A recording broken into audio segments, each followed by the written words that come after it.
Assalamualaikum warahmatullahi wabarakatuh. Waalaikumsalam warahmatullahi wabarakatuh. Oke, kali ini aku sebagai owner Muhammad Al-Farizi, laporan observasi toko Alfamart, analisis mendalam mengenai lokasi, standar operasional dan kualitas layanan.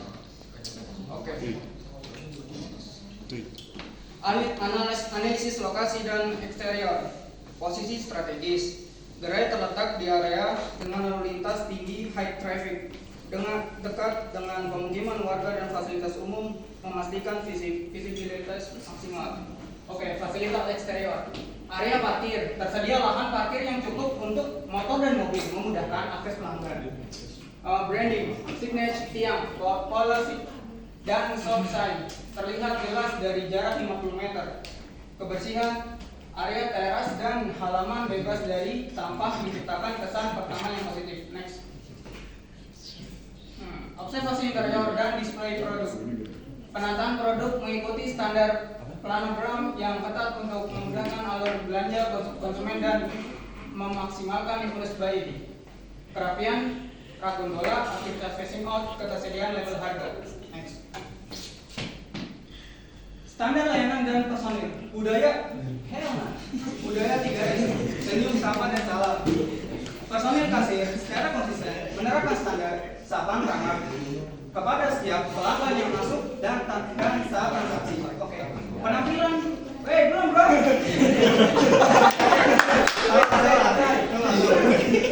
Penampilan dan seragam.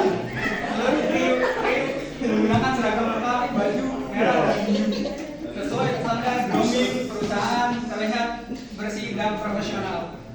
Kecepatan transaksi, proses pembayaran berlangsung cepat dengan penawaran produk promosi tebus murah yang aktif. Oke. Hasil observasi menyeluruh. Secara keseluruhan, gerai telah menjalankan standar operasional dengan sangat baik, skor 4,5 dari 5. Kebersihan terjaga dan stok barang lengkap. Rekomendasi disarankan untuk meningkatkan kepercayaan di area sudut toko dan memastikan label harga promo Yellow Tag selalu terupdate tepat waktu untuk menghindari kebingungan pelanggan. Oke, sekian terima kasih. Oke, baik, kali ini saya mempresentasikan mengenai studi kasus yaitu Warung Madura dengan perbandingan Indomaret yang mematikan 24 jam.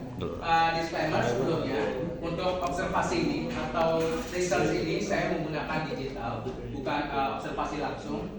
Jadi saya ingin mengambil informasi dari internet. Baik, boleh dilanjut. Baik, kita mulai dari pendahuluan. Warung Madura dan Indomaret sama-sama menjual kebutuhan harian, tetapi model bisnisnya sangat berbeda. Kita mulai dari Warung Madura, yaitu usahanya biasanya berasal dari keluarga.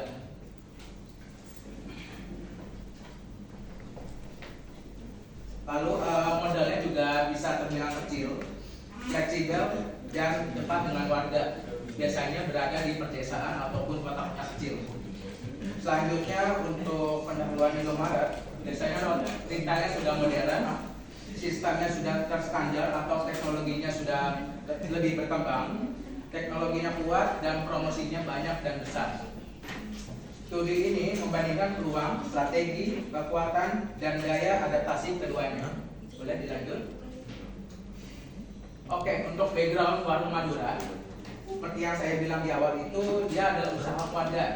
Biasanya juga warung-warung tersebut tersedia dalam 24 jam tanpa tutup. Biasanya ada moto tidak tutup selain kiamat. Lanjut untuk kedua, pemiliknya langsung ataupun ownernya langsung mengelola tokonya dan itu fleksibel.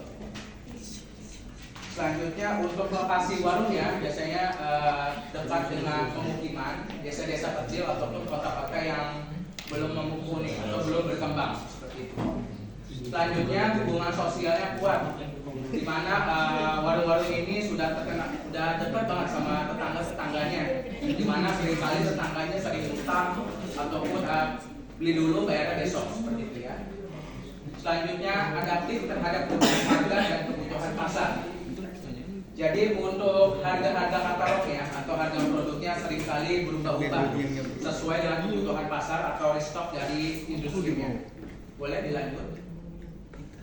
Selanjutnya untuk background Indomaret, retailnya sudah modern dan sudah memiliki ribuan cabang di seluruh Indonesia. SOP-nya ketat dan manajemennya profesional, di mana memiliki banyak karyawan, bahkan itu memiliki jabatannya masing-masing. Tidak seperti warung Indomaret, cukup 1 atau 2 orang saja yang mengurus toko tersebut. Selanjutnya supply chain kuat, harga stabil dan banyak promo. Harganya stabil tergantung per tahun biasanya untuk harga produknya. Lalu retail-retailnya juga menyediakan promo seperti event ataupun per bulan akhir bulannya. Selanjutnya layanannya lengkap. Dia bisa menyediakan selain produk-produk kebutuhan seperti top up e-wallet, transfer ataupun top up game lainnya. Biaya operasionalnya tinggi, perlu standar yang sama di semua gerai, semua cabangnya perlu operasional yang benar-benar sama rata. Jadi benar-benar harus sama di seluruh Indonesia. Boleh, tolong dilanjut. Untuk perbandingan modal bisnis, bukan model, maaf.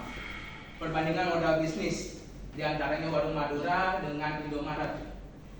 Warung Madura itu terkenal dengan tradisional dan adiktif, biayanya fleksibel, modalnya kecil, putusannya juga cepat dan berbasis hubungan sosial, biasa sesama tetangga. Selanjutnya Indomaret. Indomaret itu terstandar, SOP-nya biasanya sudah sama rata dan itu ketat. Teknologinya juga sudah berkembang, di mana kasirnya biasanya sudah menggunakan komputer. Beda dengan toko-toko yang menggunakan manual hitung dengan kalkulator. Skala juga sudah besar, cabangnya banyak, dan merek-merek produk juga sudah terkenal di sekitar kita. Jadi Indomaret itu kesimpulannya modern dan terstruktur. Boleh tolong dilanjut? Analisis SWOT. SWOT itu mungkin yang belum tahu adalah tentang kekuatan, kelemahan, keuntungan ataupun ancaman lain-lainnya dalam perusahaan atau usaha, maaf. Kita analisis SWOT bagian dari Warung Madura, di mana kelebihannya itu operasionalnya murah, dekat dengan pelanggan, dan juga biasanya 24 jam. Lokasinya juga di desa-desa ataupun kota kecil.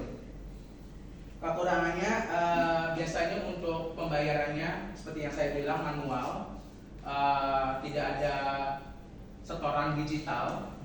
Lalu harga rentan berubah-berubah, produknya juga terbatas. Jadi produk biasanya selalu ada setiap hari. Jadi biasanya kalau di warung itu kalian biasanya minta dulu, besok baru ada. Terus juga jarang adanya promosi, harga selalu tetap dengan harganya seperti itu. Keuntungan belanjanya bisa mendadak. Jadi kalau kalian tengah malam lapar nih mau beli Indomie, langsung aja ke warung-warung terdekat kalian daripada harus jalan ke minimarket. Nggak mau gue video ini. Pertumbuhan di area kos dan adaptasi cepat. Lalu untuk ancamannya ataupun ancamannya yaitu ekspansi minimarket, di mana warung-warung ini kalah dengan cabang-cabang minimarket yang terlalu cepat untuk berkembang. Lalu pemerintah juga mengaturkan zonasi di mana biar warung itu tidak berderetan seperti Indomaret dan Alfamart. Yang biasa kalian jalan dikit sudah ketemu Indomaret, jalan dikit sudah ketemu Alfamart. Lalu sama untuk yang terakhir persaingan antar warung, di mana saling beradu harga produk, beradu keuntungan. Selanjutnya analisis SWOT untuk Indomaret. Kelebihannya supply chain kuat, jadi supply-nya selalu ada, selalu terkoordinir. Promonya banyak, apalagi biasanya di akhir bulan, biasa kalian beli 2, diskonnya lebih murah harganya. Layanannya juga lengkap. Jika kalian butuh seseorang mau nanya produknya di mana, biasanya langsung dikasih tahu. Brand-brand produknya juga besar, sudah terkenal. Jadi gak usah takut itu barang sudah BPOM kah, sudah punya apa, seperti itu. Lalu untuk kekurangannya, operasionalnya mahal untuk pemilik Indomaret, dimana karena sudah banyak cabangnya dan itu harus terstruktur SOP-nya. Harganya kurang fleksibel, dimana kalau kalian benar-benar butuh, harganya pasti akan lebih mahal. Beda dengan warung-warung, kalian bisa tawar harganya. Kompetisi antar cabang, Indomaret juga punya, lebih tepatnya musuh, yaitu Alfamart atau saingan. Terus walaupun untuk keuntungannya itu sudah digitalisasi dan e-commerce, di mana kalian bisa mengenal, artinya Indomaret itu ada kurir, bisa mengantar ke rumah kalian masing-masing tanpa harus kalian ke minimarketnya langsung. Itu sudah bisa online. Selanjutnya pembayaran digital, jadi kalian nggak mesti pakai cash lagi untuk pembayarannya, sudah bisa pakai kris, ATM ataupun pembayaran di wallet lainnya. Ancamannya biasanya ada penolakan warga, apalagi yang sudah sebelumnya desa-desa tersebut biasanya udah ada warung-warung, terus tiba-tiba terbangun cabang Indomaret di situ, biasanya banyak yang nolak, pasti akan menambah saingan. Lalu tren belanja dekat, ya cabang Indomaret juga terbilang sulit untuk desa-desa atau kota kecil. Harganya kurang fleksibel, dimana kalau kalian benar-benar butuh, harganya pasti akan lebih mahal. Beda dengan warung-warung, kalian bisa tawar harganya. Kompetisi antar cabang, Indomaret juga punya, lebih tepatnya musuh, yaitu Alfamart atau saingan. Terus walaupun untuk keuntungannya itu sudah digitalisasi dan e-commerce, di mana kalian bisa mengenal, artinya Indomaret itu ada kurir, bisa mengantar ke rumah kalian masing-masing tanpa harus kalian ke minimarketnya langsung. Itu sudah bisa online. Selanjutnya pembayaran digital, jadi kalian nggak mesti pakai cash lagi untuk pembayarannya, sudah bisa pakai kris, ATM ataupun pembayaran di wallet lainnya. Ancamannya biasanya ada penolakan warga, apalagi yang sudah sebelumnya desa-desa tersebut biasanya udah ada warung-warung, terus tiba-tiba terbangun cabang Indomaret di situ, biasanya banyak yang nolak, pasti akan menambah saingan. Lalu tren belanja dekat, ya cabang Indomaret juga terbilang sulit untuk desa-desa atau kota kecil. Jadi kalau kalian benar-benar butuh kebutuhan yang lengkap, biasanya kalian harus ke kota-kota besar, jalan dulu, naik motor ataupun berkendaraan. Selanjutnya warung kecil yang fleksibel, seperti yang saya bilang, kalau kalian butuh kebutuhan yang mendadak, lebih baik kalian biasanya ke warung daripada ke minimarket, karena jalannya juga lebih cepat. Boleh selanjutnya, analisis operasional warung Madura. Ini kesimpulannya, warung Madura memiliki pemiliknya masing-masing, jadi nggak usah ada karyawan, nggak usah punya shift, nggak usah bekerja 2 waktu seperti karyawan. SOP-nya juga ditentukan oleh pemiliknya, mau ada atau tidak bebas. Transaksinya juga cepat, nggak usah ngantri, biasanya juga beli langsung bayar. Dan personal.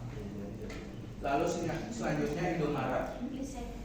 Indomaret itu ada karyawan, shiftnya juga biasanya ada 2, di antara pagi dan siang sampai ke malam.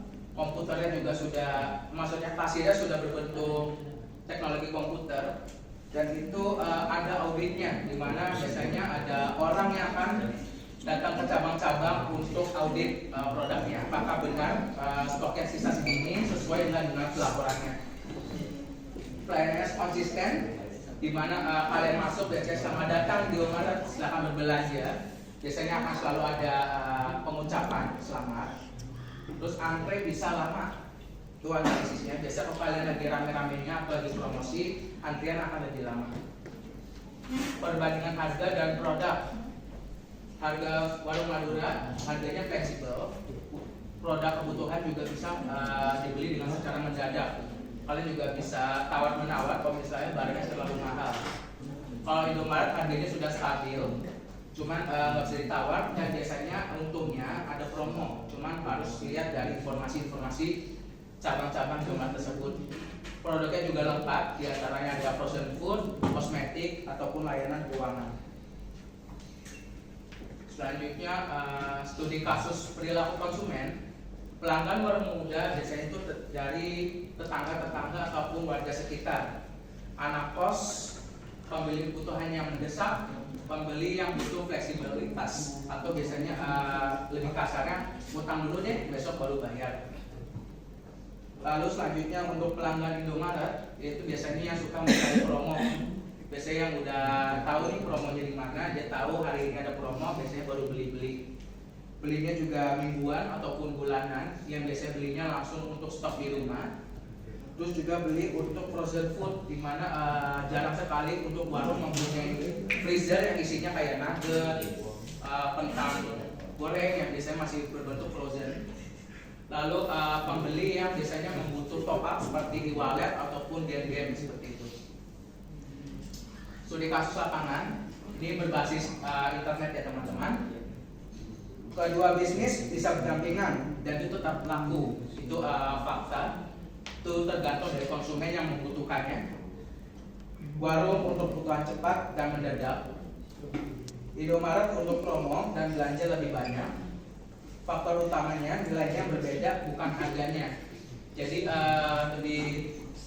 bukan ke harga konsumen membeli produknya, cuman lebih ke operasionalnya. Itu yang lebih diberatkan. Untuk kesimpulan, Warung Madura unggul di fleksibilitas dan kedekatan sosial. Indomaret unggul di sistem modern dan kelengkapan layanan. Tidak ada modal bisnis yang paling benar, karena semua usaha itu lebih tepatnya untuk cocok atau tidaknya.